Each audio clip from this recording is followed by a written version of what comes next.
Hello dear student, good afternoon. बच्चों, आज हम बात करने वाले हैं फोटो इलेक्ट्रिक इफेक्ट के बारे में और फोटो इलेक्ट्रिक इफेक्ट से संबंधित कुछ अन्य प्रिंसिपल्स के बारे में। कल हमने बात की थी इलेक्ट्रोमैग्नेटिक वेव्स के बारे में और साथ ही साथ हमने बात की थी कि कैसे इलेक्ट्रिक फील्ड और मैग्नेटिक फील्ड एक दूसरे के परपेंडिकुलर होते हैं और साथ ही साथ ये डायरेक्शन ऑफ प्रोपोगेशन के भी परपेंडिकुलर होते हैं। आज सबसे पहले हम बात करने वाले हैं ब्लैक बॉडी की। तो देखो बच्चों, ब्लैक बॉडी एक ऐसी बॉडी होती है, एक आइडियल बॉडी होती है जो उस अपने पर पड़ने वाले कंप्लीट रेडिएशन को या तो इमिट कर देती है या एब्जॉर्ब कर देती है। लेकिन संसार में वास्तव में ऐसा कोई भी पिंड नहीं है जो अपने पर पड़ने वाली पूरी रेडिएशन को या इमिट कर ले या एब्जॉर्ब कर ले। नेक्स्ट हम बात करने वाले हैं प्लैंक्स के क्वांटम सिद्धांत के बारे में। प्लैंक के अनुसार लाइट या प्रकाश छोटे छोटे पैकेट्स या बंडल के रूप में होता है जिन्हें हम फोटोन कहते हैं और एक फोटोन की ऊर्जा E=h न्यू के बराबर होती है, जहाँ पे h प्लैंक कांस्टेंट होता है और न्यू फ्रीक्वेंसी होती है। देखो बच्चों, इस प्लैंक कांस्टेंट की वैल्यू होती है 6.673 इंटू 10⁻⁻34 जूल पर सेकेंड। ये कांस्टेंट है। या यदि हम CGS सिस्टम में देखें तो अर्ग पर सेकेंड होती है 10⁻27 अर्ग पर सेकेंड, क्योंकि 1 जूल इक्वल टू 10⁻7 अर्ग के होता है। तो 10⁻7 अर्ग में से 34 को घटाएंगे तो 10⁻27 अर्ग पर सेकंड इसकी वैल्यू आ जाएगी। नेक्स्ट हम बात करेंगे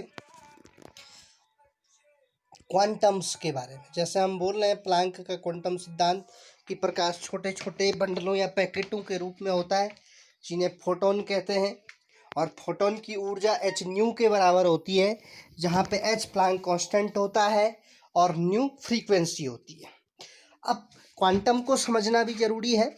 प्लैंक ने मान्यता दी कि परमाणु और अणु, एटम और मॉलिक्यूल केवल डिस्क्रीट मात्राओं में ऊर्जा उत्सर्जित या अवशोषित करते हैं। डिस्क्रीट मतलब विविक्त, छोटे छोटे टुकड़ों में।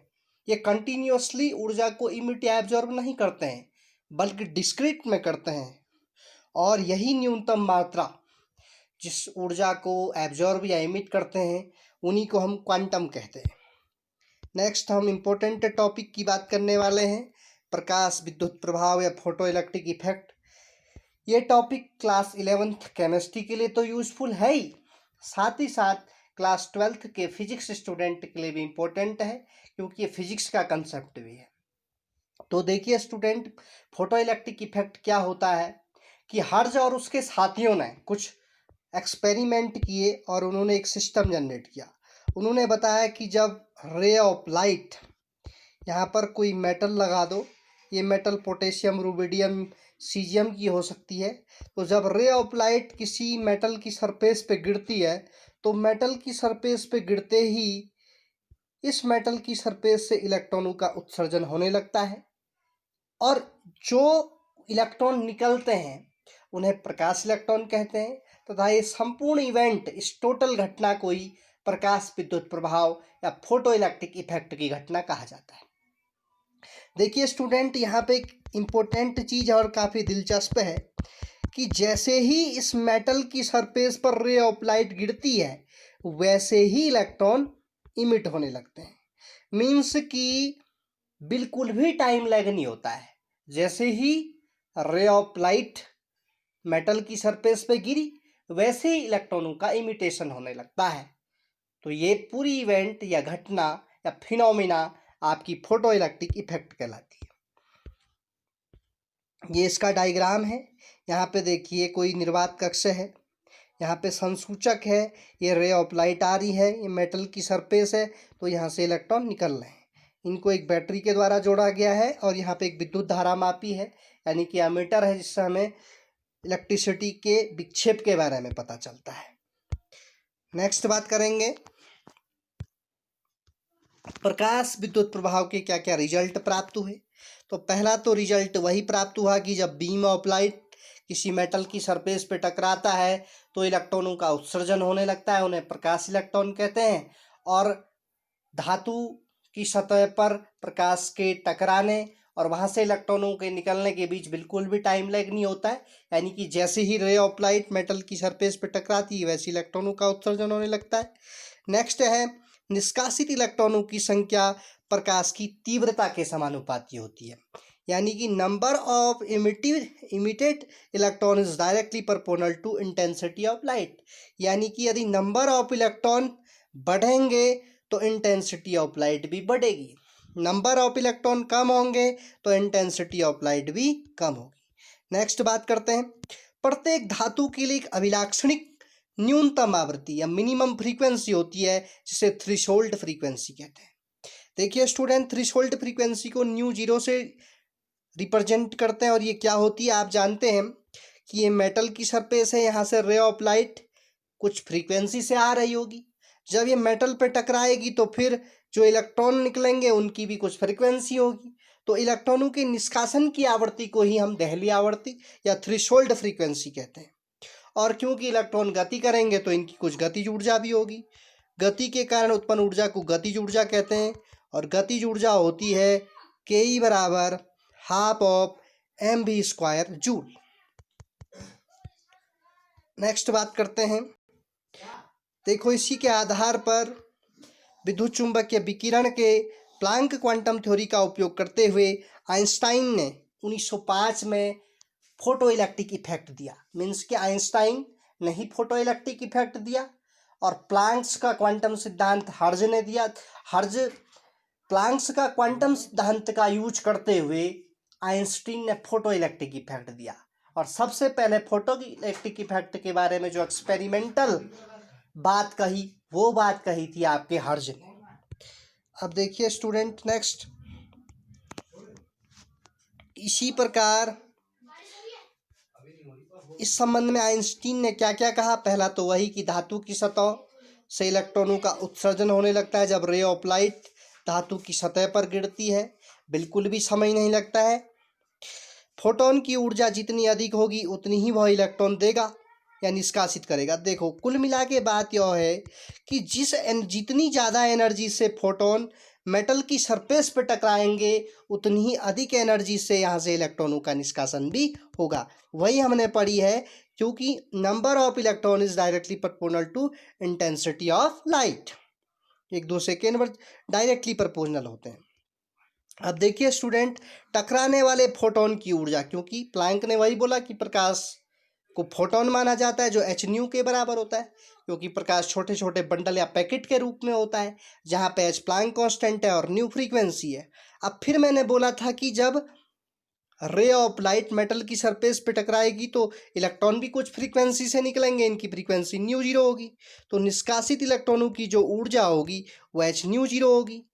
और यदि इन दोनों का अंतर मान लिया जाए, इसी h न्यू जीरो को कार्यफलन या वर्क फंक्शन के नाम से भी जाना जाता है, यानी कि एनर्जी ऑफ इमिटेड इलेक्ट्रॉन, ऊर्जा में अंतर h new minus h mu zero, यानी कि किस गति से इलेक्ट्रॉन आ रहे हैं उनकी ऊर्जा और किस गति से इलेक्ट्रॉन निष्कासित हो रहे हैं, यानी कि प्रकाश जो आ रहा है उसकी ऊर्जा h न्यू जीरो है और जो इलेक्ट्रॉन निष्कासित हो रहे हैं उनका अंतर, मतलब कि आने वाले प्रकाश की ऊर्जा और निष्कासित इलेक्ट्रॉनों की ऊर्जा का अंतर जो होगा वो h new minus h mu zero होगा, कि काइनेटिक एनर्जी में स्थानांतरित हो जाती है। इसका जो अंतर है ऊर्जा का अंतर, वो गतिज ऊर्जा के रूप में स्थानांतरित हो जाता है।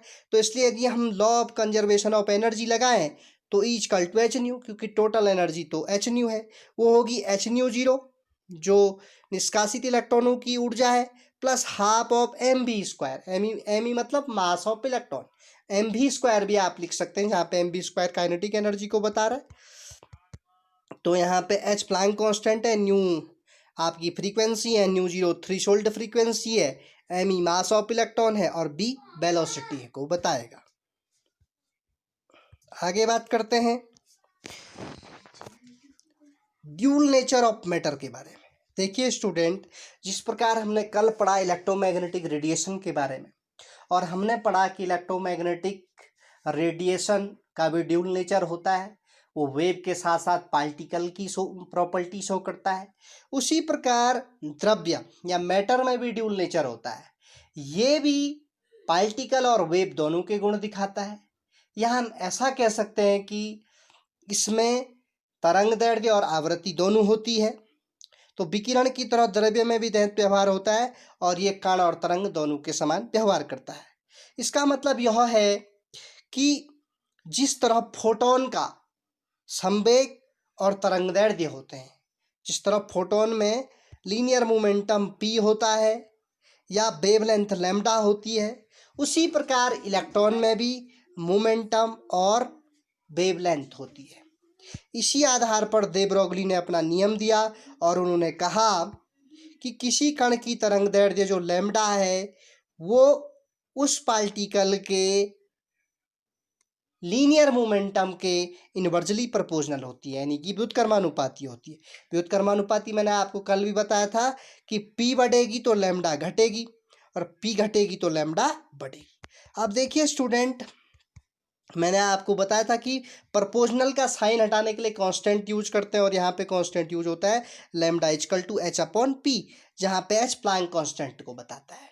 अब देखिए स्टूडेंट, क्योंकि यहाँ पे p है वो लीनियर मोमेंटम है और लीनियर मोमेंटम होती है m इंटू भी, product of mass and velocity.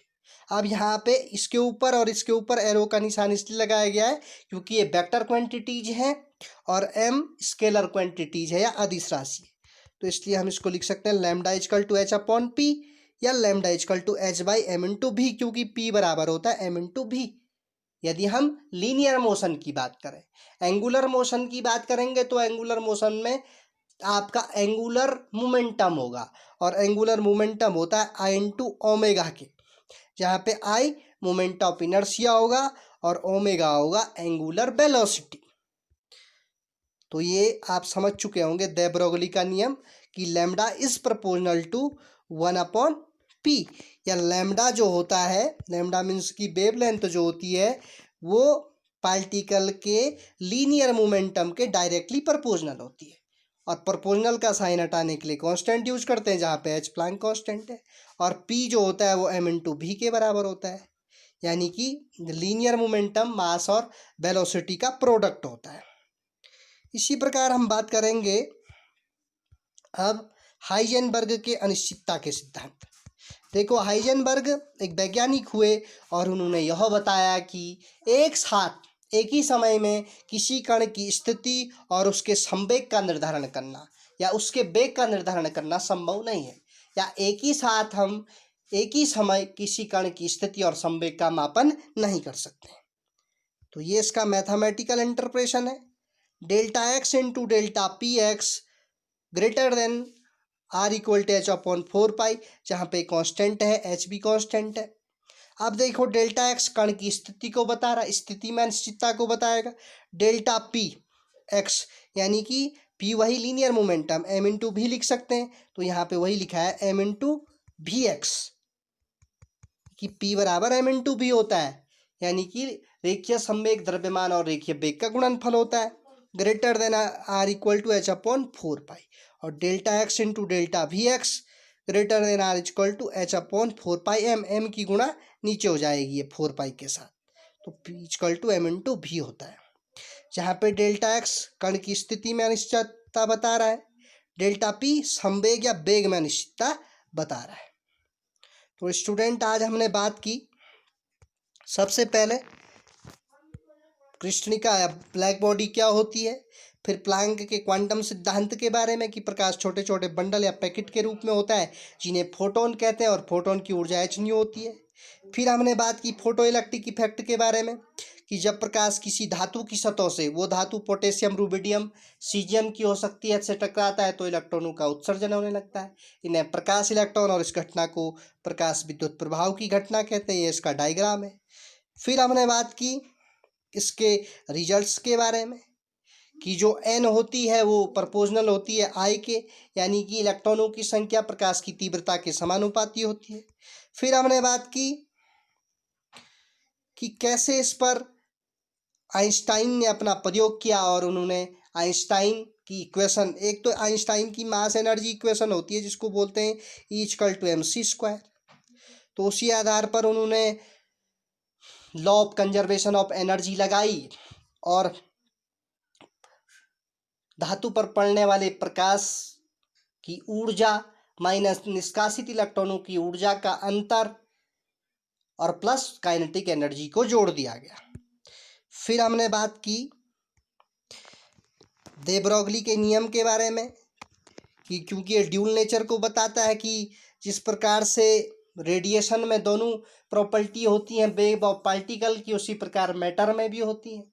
और लैम्डा जो होता है वेवलेंथ, वो मोमेंटम के इन्वर्सली प्रोपोर्शनल होता है। फिर हमने बात की हाइजेनबर्ग की अनिश्चितता के सिद्धांत में कि एक ही समय किसी कण की स्थिति और संवेग को मापा नहीं जा सकता है। तो देखिए स्टूडेंट, आज की क्लास फिजिक्स 12th और केमिस्ट्री 11th दोनों के स्टूडेंट के लिए यूज़फुल है, तो इसको आप अच्छी तरीके से पढ़ें, अपने दोस्तों के साथ शेयर करें, वीडियो को लाइक करें। Thank you very much.